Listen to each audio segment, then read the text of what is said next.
Welcome to Star Wars and Scotch, episode 87 and a half. I'm Tim, also known as Darkness429, one of your hosts for Star Wars and Scotch. Joined alongside me is Kevin, a.k.a. Kevin X Vision, a.k.a. K-Magic101, a.k.a. CEO of Rare Drop, a.k.a. executive producer of GCX, a.k.a. dying. a.k.a. dying. We're back from GCX, Kevin. I'm a shell of what I was last week when I went to GCX. So I'm sick. I've tested negative for COVID. Yeah. But my family has COVID. So I think you got the con crud. Something. I don't know. Yeah. So I feel like garbage. And then I have shin splints. Well, they got better. I had a stiff neck. If you were at GCX the last day, you saw me. I couldn't turn my head to the left or behind because I slept really weird and contorted. And then that lasted this week. The Lupos even gave me their Theragun. It's this little like dildo-esque thing that you just pounds the area. Yep. And it worked it out. So that was nice. And then my wife bought one this week. Like making a massage gun sound really sexual. Yeah, I mean, that's on TikTok. The one that mounts to the wall. No. Oh yeah, no, they have one that mounts to the wall. Oh God. And like the lady's like on it, and then it always cuts to a woman like, I need to know where you got that. Yeah, we had the Theragun helping, and then I woke up this morning with some mysterious bruise on my back. So I think that's a successful event for everybody. If Kevin came back with just all of the energy left at the event, we put on a good show. Yeah, I also walked 58 miles over 3 days or something. Yeah, something like that. I don't know. You walked like 54 or something. I walked a decent amount, but yeah, I mean, like overall, it was a fantastic show. We had a bunch of people show up. We had an amazing Star Wars panel. That panel was incredible. It was packed. Kevin, like, remember the first Star Wars panel we did? And we were just like, oh, I hope we can make this fun. And like half the room was packed. Well, we had people standing outside, peeking their heads in through the door, trying to hear us. Yep. Which was wild. I mean, like it was. You were moderating the panel. You did a fantastic job, by the way. You were like, Kevin should be a professional moderator for panels because he just killed it. He like constantly kept the questions going. The room was always having fun. And he always made sure he was asking the right questions for the right people. Like nobody got I didn't get a biology question. It was like, Tim, what do you think about the insides of a Twi'lek? What do you think? Like, I don't know, Kevin, you should ask the biology person. Everybody got like the right questions and everything. Everybody was just having a good time. And so it was really cool to see people who were either fans of what we do or fans of what our friends do, or they're just fans of Star Wars. I had a bunch of people come up to me and like, I love Star Wars, but I didn't know I needed this. Where is your podcast? I didn't know you did a podcast. It was so crazy that so many people are like, I didn't know that you did this on the regular. How do I listen to this all the time? Mark on the fly raised $250 with that little limited edition throne. Oh, that's so awesome. Yeah, for St. Jude. And your boy Killa, the guy who cosplayed as Killa, won it. Yeah, that's awesome. He bought 100 tickets. So holy crap. I got to meet him.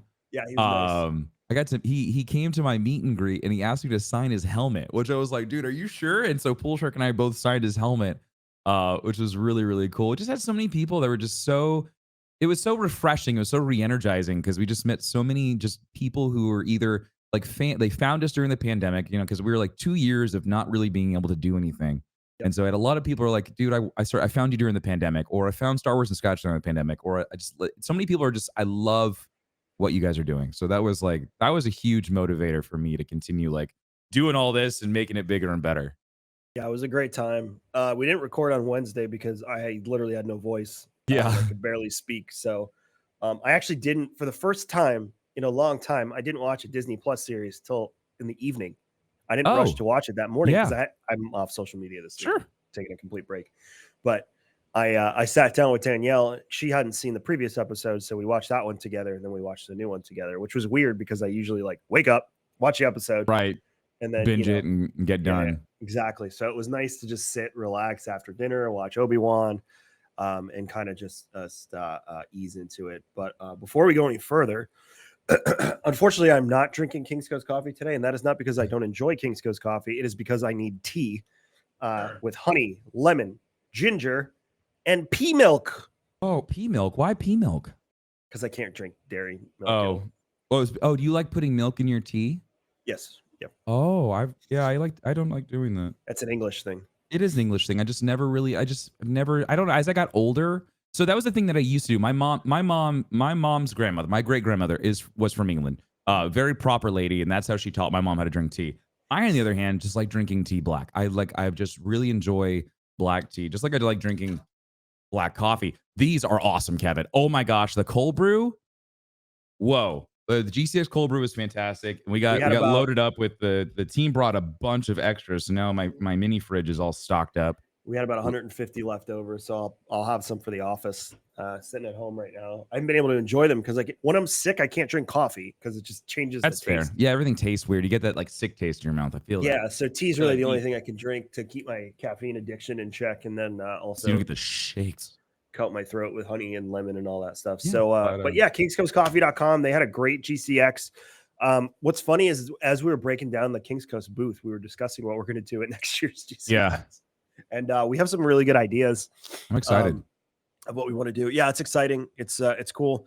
But yeah, we're on our way to some really cool stuff. The next cold brew drop is coming up as well, so stay tuned for that as well. And I believe, is it this Saturday they're doing that market thing at Kings Coast? I don't know if they advertised it anywhere. Not sure. Go on their social. If they're doing some market thing, if you're on Long Island, you can go stop by and say what's up.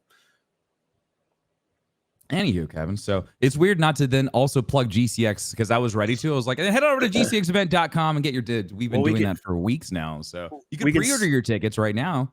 If you want to get your 2023 tickets, you can head over to gcxevent.com and you can pre-order those now. You got 14 months though, so you got some time. You got time. Don't worry. I don't even want to think about that until next week. But yeah, GCX was great. We had a blast. Awesome. We raised 2.8 million total, 1.8 million during our marathon, 1 million during Build Against Cancer. So we're already looking at Build Against Cancer. We're going to meet with Sam and the team, I believe next week or the week after, to talk about Build Against Cancer. So it's like one thing stops, another thing starts. So yeah. And if you guys missed the GCX panel, if you missed our Star Wars and Scotch panel, we're gonna be putting that audio up for listeners, and then we're gonna try to get the video segment up as well on our different social media platforms. Yeah. Yep. Exactly. Perfect. And there you go. I'm just amazed by how many people had no idea you had a Star Wars podcast. Yeah, it was so funny that they were like fans of me, and they're like, "I didn't know you did this." I'm like, "I talk about this every week and tweet about it. How do you miss this?" I like literally, I'm like the Star Wars guy on Facebook. It feels like most of the time. So it's just like, how did you miss this? But I'm glad. I am really, really glad that people found us and we've got new fans. So hello, welcome. Hi. If you're coming over from GCX and you found us, thank you so much. But you ready to jump into this week's episode, Kevin? Yeah, man. Can we start with the end? Sure. Yeah, let's start with the end. So the end. Vader being comic book Vader is everything. It gives me so much life, Tim. I love just the effortlessness of him just toying with Reva was just so good. It felt like a scene, like one of the scenes in Harry Potter where they're doing their wand fights. Yeah. Like just the way he's one hand, not two, one. Is it? Nope. He's like, he was like, yo, I'm not even gonna take my lightsaber out. I'm gonna break yours in half and we'll use those. How's that sound? Like, I loved how he just like threw it to her. He was like, pick it up. Yeah. It was he toyed with her the entire time. I do have to say though, so if we're gonna start from the beginning, I do feel bad for her character. I feel bad for Reva. I feel for her because at the end, she not only got used by Anakin, she also kind of got used by Obi-Wan in a way, which I felt like Obi-Wan kind of put the idea in her head to like, this is going to be your time to strike. When in fact, he used her greed and her want for vengeance as a way to mask his escape.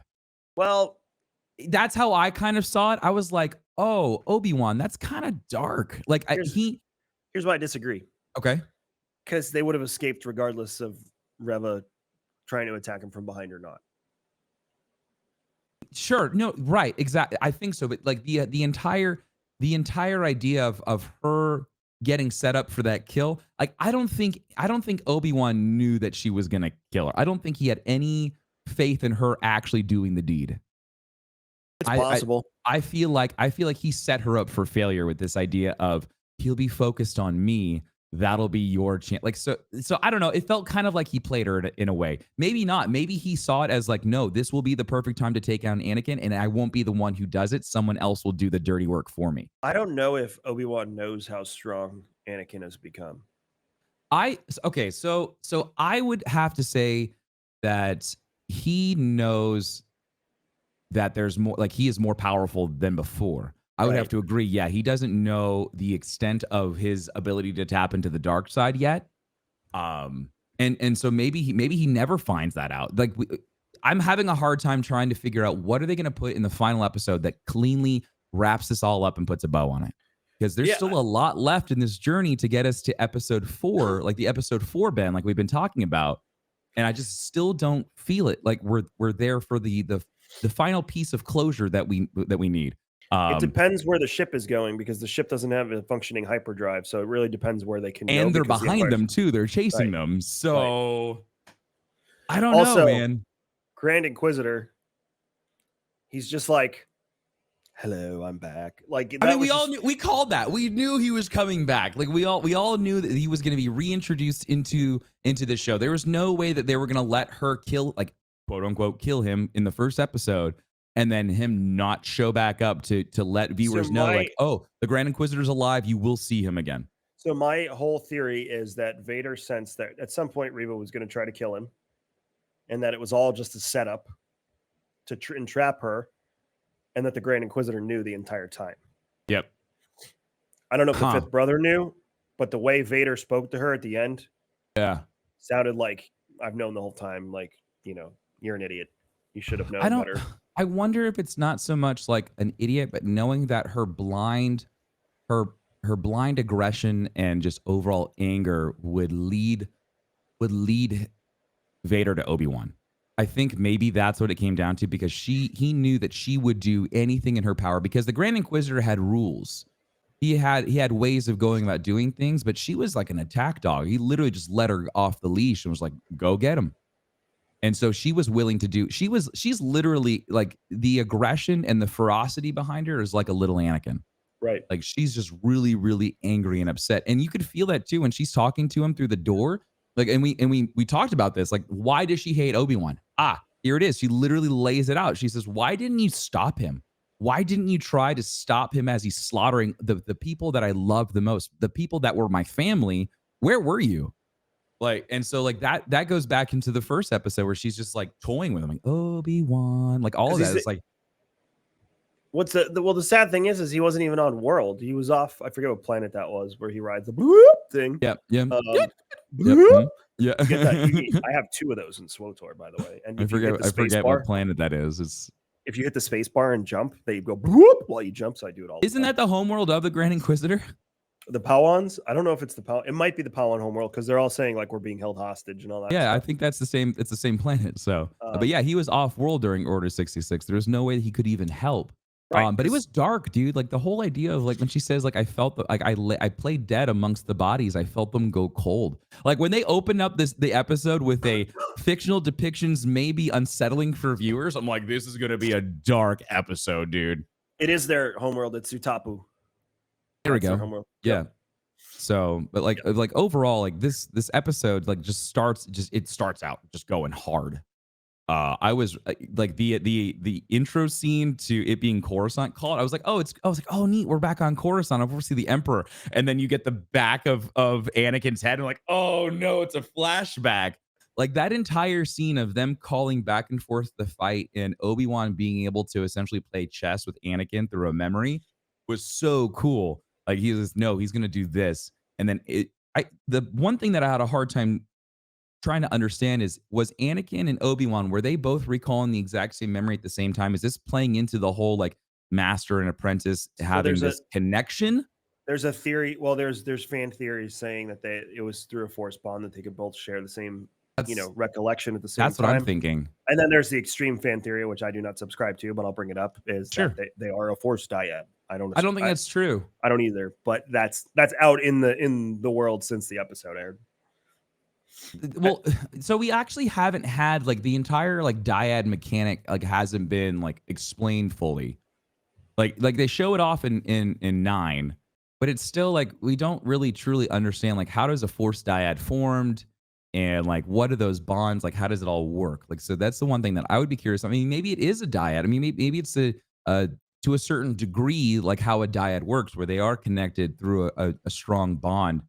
And I think maybe we'll get more into that with the High Republic because they Okay. definitely touched on that a lot more. There was also, I felt like a nod to the High Republic in this episode too, when Obi-Wan looks at the wall and you see the sigil for the Jedi Order, and it Yeah. says the light may fade but is never gone. Yep. And that made me think of the High Republic in the sense of where all the Jedi are starting to feel the Force dwindle, or like that overall, like that the presence, like that warmth, the light, and all the things that they talk about, the good that the Force is, and then, like, they're feeling it just kind of dissipate. And so I wonder if that's going to tie into any of this as well. Yeah,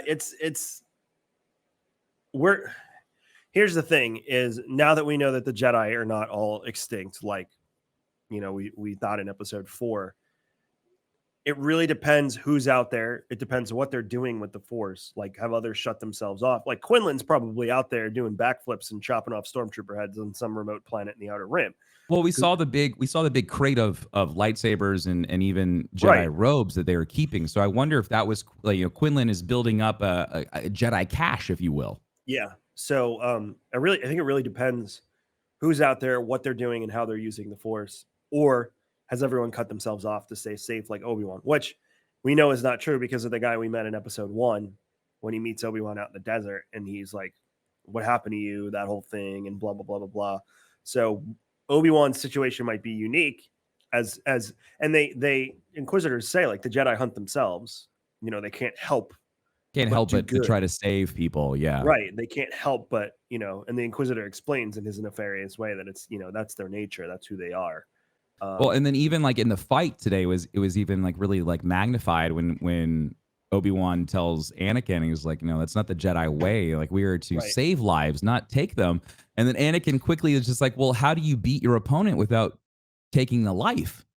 And so, like, that was a very interesting. Again, you were looking at the same situation through two different lenses, which I thought was really cool to see it from. And again, like, this whole idea of really trying to humanize Vader. And I read a really interesting article about Hayden Christensen and about the whole idea of him, bringing Vader back and still like being Anakin, and why a lot of people are having a hard time appreciating the character because they don't like the idea of a bad guy also be what that was he was once a hero. And I agree with that. I feel like a lot of viewers are having a hard time sympathizing with Vader because they can't see the guy behind the mask. And It's that's what the this show is doing. The show is giving you the look behind the mask and showing that it is Anakin and there's a lot going on. it's the Magneto syndrome. Sure. Yeah, Like, that's he's interesting. not bad because he's bad. He's bad because the guy lived through the Holocaust as a child and Yeah. was mistreated by the Nazis. And then when they found out about his powers, he went apeshit on them. And then Right. he swore that mutants would never be treated that way again. It's the same type of mentality that Vader has. I'm going to protect the galaxy because I don't want anything bad to happen. Well, look where he comes from too. I think that's a great analogy. He comes from an outer rim planet that had no law at all. It was lawless. It was run by a crime cartel. He was abused by, and then he was also put to work at a very very young age. He gets ripped from his mother. His mother dies. He's then fed these lies, and then he loves someone and then loses them. Like, Right. he went through so many different levels of trauma. You're right. I really have, didn't even like think about analyzing it from that point of view. Again, the whole idea of when Mace looks at him is he's too old. And everyone has a really hard time understanding the whole idea of being old. Like, he's not old in age. It's that he has gone through so much that he's not pure anymore. He's not an empty glass that you can fill. He's so full of life already. He's already experienced so much that there's no way that we could remove all of that and then try to start clean. It's just impossible. That's not how the human brain works unless you completely wipe it and memory loss and you start from scratch. So yeah, like that's, and I like that. And again, we talked about this during our live panel at GCX. We've been talking about this continuously for the past couple of weeks. Mental health is definitely a big part of this show, and trauma and PTSD and all of these things that go into building a character, either good or bad. Look at Obi-Wan. Obi-Wan was this shaking shell of a man, and now he's really starting to get back into his own. He's finding himself again. And it's just it was so cool. Like I really felt like Obi-Wan in this episode was full power Obi-Wan. Like it was General Kenobi at this point. It wasn't old Ben Kenobi out in the Dune Sea. This was General Kenobi out there. The big force push on Reva, it's sending her backwards and then like fighting off all these stormtroopers. Like it was visually, it was a stunning experience for me, and it was dark. Like that whole scene was just it was monumental for Obi-Wan in that sense, because he finally came back. I felt like we were waiting for the full power Obi-Wan. Here it is. I think Obi-Wan will defeat Anakin in their duel in the next episode, and I don't think he'll kill Anakin because he can't.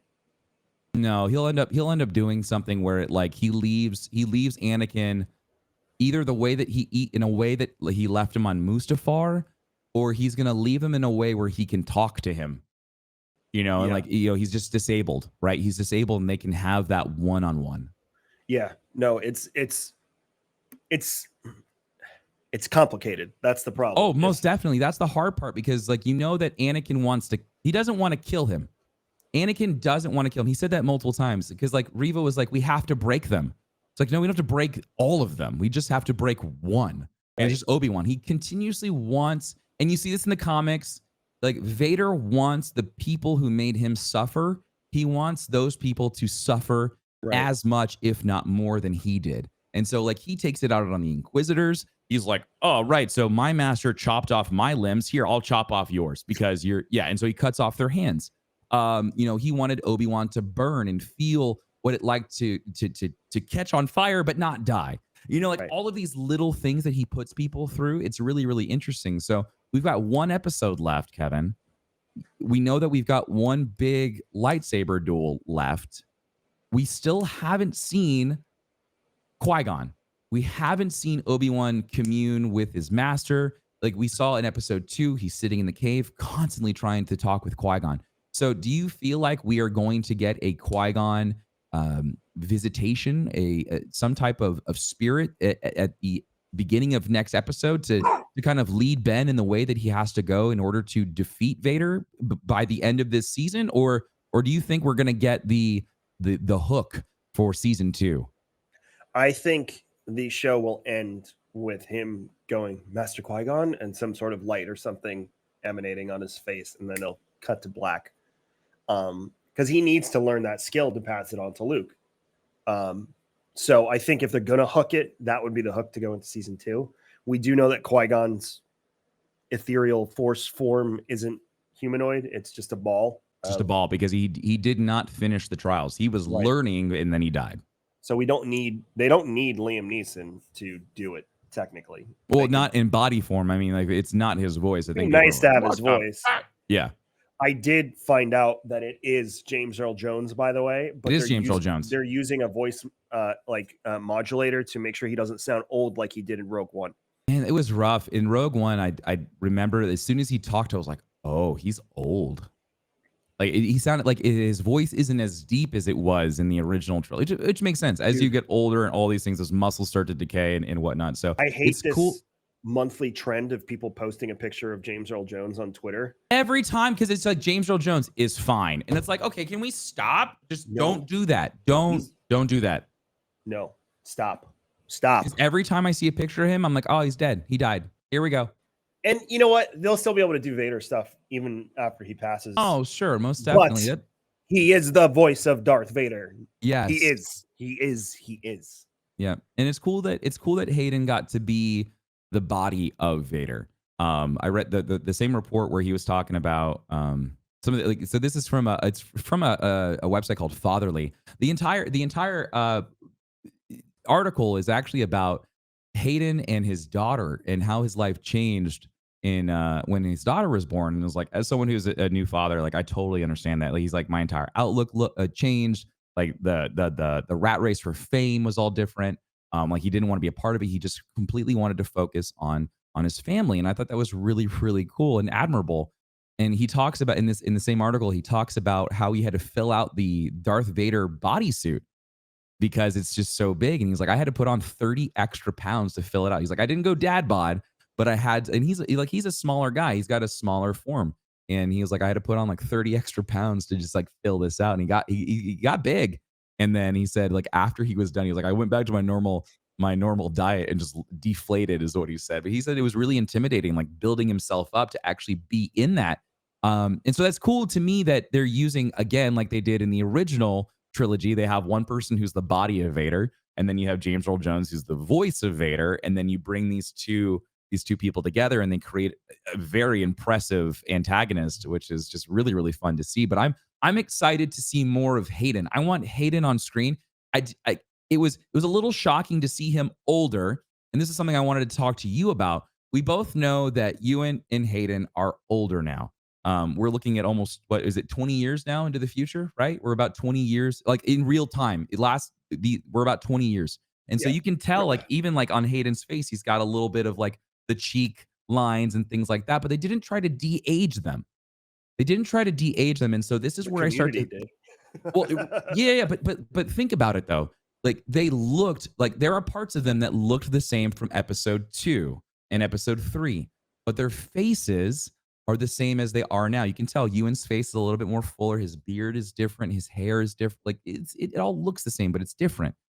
Do you think that that was done on purpose? Do you so this is how I feel. I feel like they were putting themselves as they are now, like in their purest of forms, like you would see in a force ghost.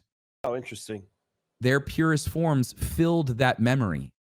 Yeah, I like that. I like that theory. That's fun. I Because like like that a lot. so what I was trying to figure out is like, why didn't they de-age their faces? Like they do it with Luke. You know, we've seen it before. They did it with Leia. Yeah. We saw it with a few other characters. They've de-aged them. They didn't de-age these two. They left them the way that they are in real life right now, but they are wearing the same garbs as they would in episode 2 or episode 3. And so I went back and watched the episode this morning, and I thought about this, and I was like, I think what's happening is that they're filling these memories together. They have this connection, they have this deep connection, and they're filling these memories with how they are right now. And Interesting. I thought about it, and I was like, there's no real other way to explain it other than they got lazy. And I don't think Filoni would have gotten lazy with something like this. This is very special, and you have to treat it with a lot of respect. And so that lightsaber duel was very, very important for storytelling in multiple ways. The ending of it was also very impactful. The way that Obi-Wan talks to Anakin and the look on his face, Anakin looks sad by the end of it because Yeah. Obi-Wan put in his face all of his faults. He's like, this is why you're a Padawan, because you can't keep up with me, because you are so full of you're so full of yourself and the want to win. You want victory. You want to impress. You want to do all of these flashy things that at the end of the day, no one cares about. And And it's it was not like, how great of a warrior you are. yeah. And he's just like, that's my identity. And he stripped me of it. Yeah. He told me that everything that makes me who I am is not where I should be, even though that's what I feel is the right path for me. It also And it, shows you that Obi-Wan was a good teacher, which we already knew. And Anakin's path was set pretty much by the Force. But Obi-Wan didn't fail him in that sense, in my opinion. Obi-Wan did try to put him on the right path and make sure. And it's lessons like that Anakin ignored, yeah. which just got where he got us to where Well, we are today. I think this also goes into the connection that those two have is very different. Obi-Wan isn't just an authoritative figure. Obi-Wan is also a brother and a father. Yep. And so, much like how children, treat their parents versus how they treat a stranger that's also an authority figure. Right. They treat them very, very differently than they treat someone who they are always with and connected to and love. So like I can see why Anakin treated Obi-Wan the way that he did in that fight. It's Right. much like a young son with a father who knows who has gone through all of this before. I've lived this life. I'm trying to teach you so you don't have to go through everything that I went through. But like that's not how life is. Life is all about firsthand experiences and learning it on your own, so that you can try to pass that down. And it never works out. All these lessons and stuff we try to pass down to people. Everyone at the end of the day, everyone has to go through it themselves. And Yep. and like and I think again that's what's so cool about Anakin's journey is that he literally did the exact same thing that he did before. Obi-Wan called it move for move for move, and that shows again he is still but the learner. And I think that kind of plays into that line of like the last time that we met, I was but the learner. Now I am the master. And so maybe that time gap from where we leave Obi-Wan the 5 years in the past to where we get to episode 4, maybe there is a whole nother story that we have to go through in order to figure out, like, why does Anakin now feel like he is the master? Did you like what has he done? Did you like the Star Killer homage? I missed that. Oh, with the 2 lightsabers. Yes. No. No. What did I miss? The ship. So, yeah, I think it's in 2. Hold I on. can't remember which one it is. When Vader holds the ship with the Force. Oh, when he pulls. Okay, so when but Star Killer pulls down a Star Destroyer. Right, but it's definitely an homage. I thought that was really, really cool when he pulls that and he just holds it, and then rips it down. Most definitely, dude. Did you also audibly go, "Oh shit," when he ripped the side open? Yes, I thought everyone was dead. I was like, how did I get out of this? I thought he was gonna rip Obi-Wan out and just hold him and choke him in the air. That's what I was waiting for, and then it was empty. I was so blown away. I don't know where the second ship came from. That was the other part that I was like, how did they do that? It was probably across the hangar. It's a pretty big hangar. It was pretty decent, but it was still surprising. It was amazing that they were able to do a shell game. It was just, and he was straining too. Like Vader was not having an easy time with that. You could tell he was like shaking. But we've never seen that. We've never seen anyone other than Starkiller. And correct me if I'm wrong. That's not even canon. But yeah, and Starkiller's force abilities of being able to pull it's a Star Destroyer. It's a normal Star Destroyer. It's not a Super Star Destroyer. It's a normal Star Destroyer. He's able to, and it's pretty far away. Yeah, when he rips it down onto the surface. And so, like, that level of force power is insane. But to see Vader do that on screen is really impressive, and it's so cool that they showed that, because again, it plays into the ferocity of Vader. Much like when Rey does the lightning strike on the troop transport. Yep. And we think that she kills Chewie and like all this shit. Like, that's kind of like, that was the same idea of like, it's again showing how powerful these people can be when unhinged. Right. Which is really cool. Yeah, no, I freaked out. I was having a geek moment. I was like, it's Starkiller. Well, also the idea of him dual wielding like Ahsoka, or even Starkiller, that him holding it, like, that is not a normal thing for Anakin to do. We saw him do that I honestly thought he was going to Dooku her. I thought he was going to come in here and he was going to scissor her. He was going to scissor her head off. But for Vader, that's the only other time we've seen him do that, right? That's the only time we've ever seen Anakin dual wield. But Vader never dual wields, again, because his suit is so heavy. It's really hard for him to move. So that's why he does one hand and really heavy lunges, because his suit is just so strenuous to have on him. So probably like for him to take it out to begin with. What's that? It's probably why he didn't take it out to begin with, because exactly. Whatever. That was the point. That's why it's just easier for him to move his hand and just force push her lightsaber. The best part was this movement when he was just like, whoosh, just please, child, move. She was like swatting a mosquito for him. It was ridiculous. So the other thing that I was really, really curious on, and one thing I really hope that they either explain in the next episode, or they're gonna have to give us another season. But like, Reva and her backstory still hasn't been explained. She says before she cuts the door open, she says, "You have no idea what I've done alone." Yeah. And so like that right there was really, really intense for me, because what did she do in order to get where she was? And hopefully we'll get another dialogue piece between her and Obi-Wan, because we know that she's going to end up on Tattooine. She has to go back to, the only reason why I say that we know that she's going to go to Tattooine is because she picks up that comm at the end. She knows there's a boy, and we know that it's on Tatooine. And she remembers Owen. She remembers Owen. She met Owen in episode 1. Right. And so why wouldn't she go to Tatooine? Now the question is, does she go to Tatooine? Because we get that nice zoom in on Luke as he's sleeping. Does she go to Tatooine to kill him, to face with Obi-Wan, or does she become some type of protector? So the next episode is on Tattooine, because the actress who plays Aunt Beru said she has a major role to play that still hasn't played out in the show. Obviously, the shot of Luke at the end of the episode, and then it has to end on Tatooine. It always ends on Tatooine. It's just that's Star Wars. Star Wars. It's the most important planet in the galaxy, even though it's not. Sand, Evan. Everywhere, it's coarse. But it has to end on Tatooine. There's too many things at stake for it not to. and Obi-Wan has to end up back on Tatooine. Obviously, Luke's okay, but they're gonna run us through the ringer. They're gonna make us, It doesn't feel okay right now. When you right, zoom in on a character like that, you know shit's gonna happen. And even though we knew Leia was okay, we still were on the edge of our seat with a lot of what happened, because it's like, but she's going to be fine, and that's good storytelling. So it's going to be the same thing. They're going to drag us through on that, but they have to go back to Tatooine. I'm curious to see what Reva's role is at the end here. I have a feeling she is going to die. Yeah. I have a feeling you'll learn more about what you said, the things I've done alone, because she has to take a journey from the Jedi Temple to becoming an Inquisitor, and there's obviously a time gap there. So we don't know what she did to either become an Inquisitor, get caught.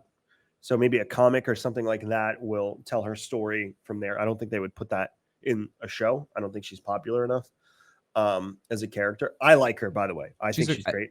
She's a great sidekick, though. I think she's really cool to have along and like cut to and like have a part of the story. But yeah, I feel like for her to have her own show would be very, very forced. Yeah, no, I don't think so. So I think in a comic or something is how they'll flesh out that story. That would be cool. Yeah, I could see that happening. Yeah, because I mean, we all want to learn, like, because the Inquisitor was a temple guard. Yes. Don't you want to know more about how the hell did that happen? Like, temple guards are sworn. He was recruited by Anakin. Anakin didn't kill him. He saved his life. Because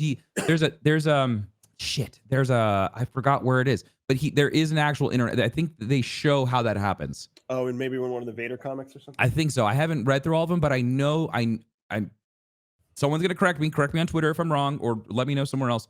But I'm pretty sure Anakin feels that there's a shift in him, and so he recruits him as one of his henchmen. Interesting. But yeah, and maybe they'll do an Inquisitor series, like talk about how they. Oh, that would be so sick. Maybe the same way they're doing the Bounty Hunter one in comics right now. So who knows? Because there's lots of Inquisitor, like who's the big one from Jedi Fallen Order? The sister. Oh, is that the ninth sister? It's the second sister. Is it the second sister? No, I gotta look. She's that fight is so much fun, dude. No, second sister is what's her face? Trilla. Trilla is second sister. Is it fifth sister? And she dies. We know Trilla dies. Fifth sister? Got it. Hold on. She is the not fifth sister. Shit. Seventh sister? Hold on. I'm gonna get it. I'm trying this. Here we go. She is the ninth sister. Damn it. I was so close. That was my next one. So the Grand Inquisitor, the second sister is Trilla. I don't know who the fourth sister is. The fifth brother we know. The sixth brother we've seen in Clone Wars. Seventh sister we've seen in Clone Wars. She dies. No, she's in Rebels. She's in Rebels, and she dies. Sorry. And I can't figure out if that is her who's next to the fifth brother or whatever brother, fourth brother, whatever they are. There's too many. There's too many brothers and sisters. I wish they just had names. I'm looking it up now to see which one. Or a name tag. Why couldn't they just put name tags on them? Oh, like a welcome to the Death Star. I'm, hello, my name is. Yeah, exactly. Why couldn't they just have like She is the fourth sister. Fourth sister. Yeah, she's the one. Yeah, she's the fourth sister. She's just a big bitch. I mean, they're all vying for power. They all want to be the Grand Inquisitor. And then there's the 10th brother, who looks like he's only been in comics from what I can see. Yeah, here. there is one that you only ever see in comics. And he looks awesome. Is that the one that's ripped? He's like just jacked. Yeah, and he has like a mask. Yeah. And long flowing white hair. Yeah. Yeah. That's the 10th that guy's brother. Cool. And then so the other thing is too is I want to know how the program dies. Like, does Vader just like, all right, I'm done with all of you? So this episode was 40 minutes long. Like, if we don't get like an hour and a half next week, I don't know how they'll. I don't know. Paul dropped it in. It's an hour and 33 minutes. Oh, the final episode. Oh yeah. Well, so it's a movie. Yeah. It's essentially a movie at that point. I mean, we went from a movie to a mini series to possibly a series. Yeah. Because if they do a season 2, it's more than a mini series. But even so think about how this whole season started. This whole series started. We essentially got that movie in the first 2 episodes. Them giving us the 2 episodes in the beginning was like that opening part to the movie. And then you do just a bunch of like little fillers up until you can do the big part at the end. I kind of like that. I have a feeling the movie was rescue Leia, bring her back to Alderaan, everyone's happy, and Reva was never anywhere in all of this. And then I think when they introduced Reva, the whole story changed because now there's this whole other element to how the story is going to be told. And then it gave them more opportunity to have Vader in interesting situations where he interacts with Yeah. Obi-Wan, the Inquisitors, et cetera, et cetera. So I think that's how it probably snowballed, was like, well, what if we did this? Oh, well, that'd be pretty cool. Well, we need to put an entire episode around it. Like, what if we had Vader, face off against the Inquisitor because she disobeyed or something? Oh, well, we'd have to have a whole episode to tell that story. So I Yeah. think that's probably how it snowballed, is they Mm. thought they were rushing and then they wanted to spread it out. Yeah. And I don't feel like this series is like, it doesn't feel like The Hobbit, where an 800-page book somehow got made into 3 movies. I mean, I know how Yeah. they Yeah. took they took stuff from the Lost Tales and all the unfinished stuff that Chris Tolkien and JR had, Yeah. but most people that read The Hobbit were like, okay, this is not. I don't know. This doesn't Sure. feel like that. It doesn't feel like they took Taffy and were like stretching it. It still feels like a good paced story. So I am interested if there's a hook at the end of this, like season 2, because all the rumors are saying season 2. It feels like there has to be a hook at the end, because I mean, like, even look at it from the whole Leia part of the story, and tying it into episode 4 is really, really interesting, because now it just makes me completely second guess everything that like the interactions with Leia and Ben.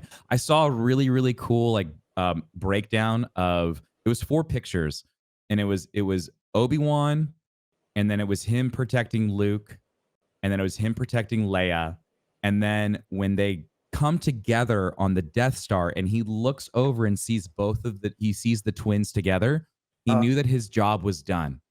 He knew that he united the brother and the sister and they were safe, because he knew that they were going to get on that Millennium Falcon and fly away. And what was left for their guardian? His job was done. His time on in that universe has come to an end. And I thought that was so beautiful. And I thought that was a really, really cool way to just like close Ben's story. When you look at it from you look at it from the end of episode 3, and it's Padme asking Obi-Wan to protect them. And then we get to almost the end of episode 4, and he looks and sees that they're together and they're okay. And honestly, I was like, oh, goosebumps, because I never really thought of it that way. I never really thought that was his watch had ended. Right. It was over. And that's really cool. And I want to see more of that. I want to see more of these really cool connecting pieces where it's just like, oh, now I get it. So now I want to go back and honestly watch episode 4 and see what did Filoni do in order to make you look at these scenes and go, oh, there's so much more to this. Because like the whole idea of like her trying to go after Obi-Wan, we don't know, like, why other than her dad other than Bail knowing Obi-Wan, why was she so hell-bent on seeking Obi-Wan's help? Well, now we fucking know. We know that because Obi-Wan, she's literally been in his presence, and she feels safe with him because this is her guardian. She knows this is her guardian. So why wouldn't you want to reach out to the person that is you trust the most, the person who's saved your life, held your hand, gone through the shit with you? Who else would you call? I'd call Ben, of course. Do you think he's going to tell her about Padme in the last episode? I tried to save your mother. That's an interesting thought. I don't think so. I don't think that's his place to do that for her, because he's gonna leave her. Why would you want to be like, here's all these stories about your mom, and then your dad choked her out and she died, so see you later. I feel like that would be more so a story for Bail to sit her down and be like, listen, you are the daughter. Like, I love you. You are an Organa, but at the same time, you are also a Skywalker. Or things along those lines, or maybe not even a Skywalker, or you're the daughter of, you're the daughter of Padme, because she doesn't know that she's Luke's. He could tell it the same way he told to Luke, which was Anakin, Darth Vader killed your father. Yeah, it could be another twisted riddle. Yeah, I mean, yes, it's a riddle, but yes, it's true at the same time. Like, right? Darth Vader did kill his Anakin. Sure, I mean, like yes, correct. But at the same time, look at what that story did to Luke in episode 5. Your dad's dead. No. Okay, technically, no. You're the person that I knew is gone, but that's still your daddy. Ben talked around things, and I think that also, again, Kevin, plays into the mental health. It plays into Ben's faults. Why would anyone want to recognize their biggest failures? Ever. Like, why would you want to say to somebody, hey, I really messed up and created a monster? Yeah. Good luck. So I can see why Ben wanted to talk around these things, because he's still, even 10 years later, still fighting these ghosts, Yep. fighting these demons. Yep. And so again, we can now look at why old Ben Kenobi was talking to Luke the way that he was, because now we see a younger version of Ben dealing with it in real time. Yeah. No, I think you summed it up perfectly. So an hour and a half next week. Yeah. Final episode. Tim and I will be back to normal Wednesday recording, and we'll get it out. Yeah, I'm excited. Very pumped. I feel like there'll be a hook at the end for season 2. I think there's too much story left to tell, and even an hour and a half isn't enough. But I do think we will get the final duel between Obi-Wan and Vader, and I do think Obi-Wan will win. I think Obi-Wan learns when he fights somebody. We have learned that over and over again. He never makes the same mistake twice. So he won his first, well, obviously they used to spar all the time, but he won his first real duel on Mustafar. Yeah. And then he lost the last time because he wasn't really connected to the Force anymore. Vader just steamrolled him. But I think this time he'll have learned a thing or two, like, okay, this is how Anakin fights now. This is how he moves. This is how he's, how he holds himself up. Same way he baited Maul. He switched his stance to Qui-Gon's stance, and Maul was like, cool, there's the opening. And he was like, nah, you gotcha. No, I think the last episode is going to be very uncomfortable, with Vader getting really close to Luke. Like really uncomfortable, to the point where maybe like feet away. I mean, we know Owen and Beru survived too, till episode 4.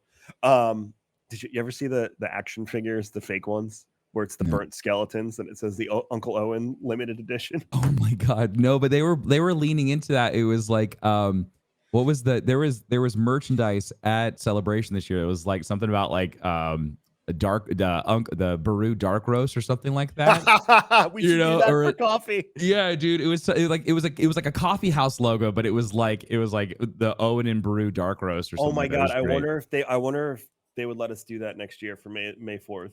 That would be hilarious. We should talk to them and see if we can do an Owen and Beru dark roast. An actual coffee. That'd be hilarious. Like a 500 bag run. They would. Yeah, and then Wayne would actually have to burn every single bean. It's just ash in there. You just open it up and it's just ash. I love it. It's a great idea. Anyway. All right, we're getting out of here. We'll be back next week for the finale of Obi-Wan. Thank you so much for listening. What did we say? Episode 87 and a half. 87 and a half. Not and 3/4. No. That's how you get to Hogwarts and Hogsmeade. 87 and 3/4. Yeah, well, it's not 9 and 3/4. 9 and 3/4, the actual platform. Yeah. So 87 and a half. Like Tim said, the episode from GCX, if you missed it, will be up. And then this one, and then next week we dive into the end. Is there anything we want to cover after Obi-Wan, Tim? Like, oh man, dude, there's actually a lot of things that I want to finish up. I want to finish up the Brotherhood book. And I think that's a good one to talk about, since it's like right after Obi-Wan. Oh my God, dude! I need Anakin and Thrawn talking in the second book when they first meet. I knew he was gonna love it. Correcting him on his name, and Anakin repeating it back to him, and Thrawn correcting him again, and Anakin getting really mad. That's what I said. Mithron Neurodo. Mithron Neurodo. It was so good, dude. It was fantastic. And also, you haven't gotten to the part where they're like, where Thrawn knows it's Anakin, where he calls him out as Vader.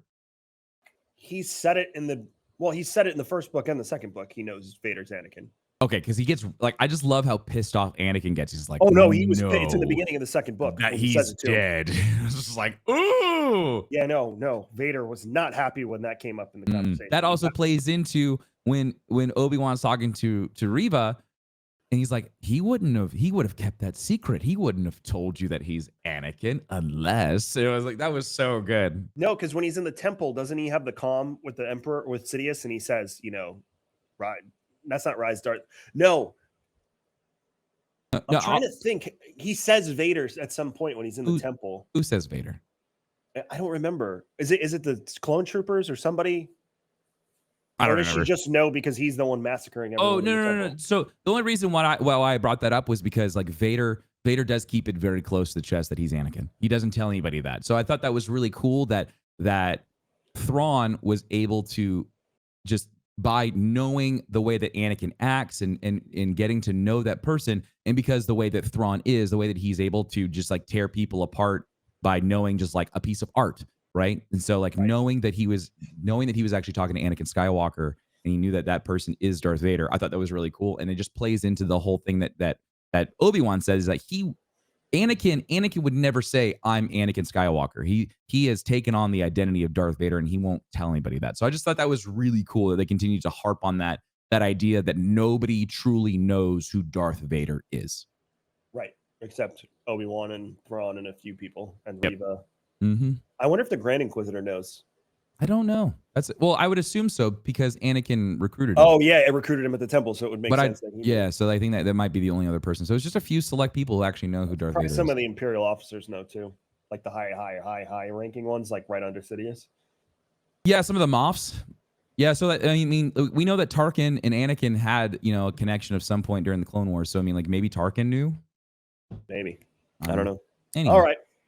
Thank you so much for listening to the episode. We'll be back next week for the finale. You all have a great week. And as always, the Force be with you.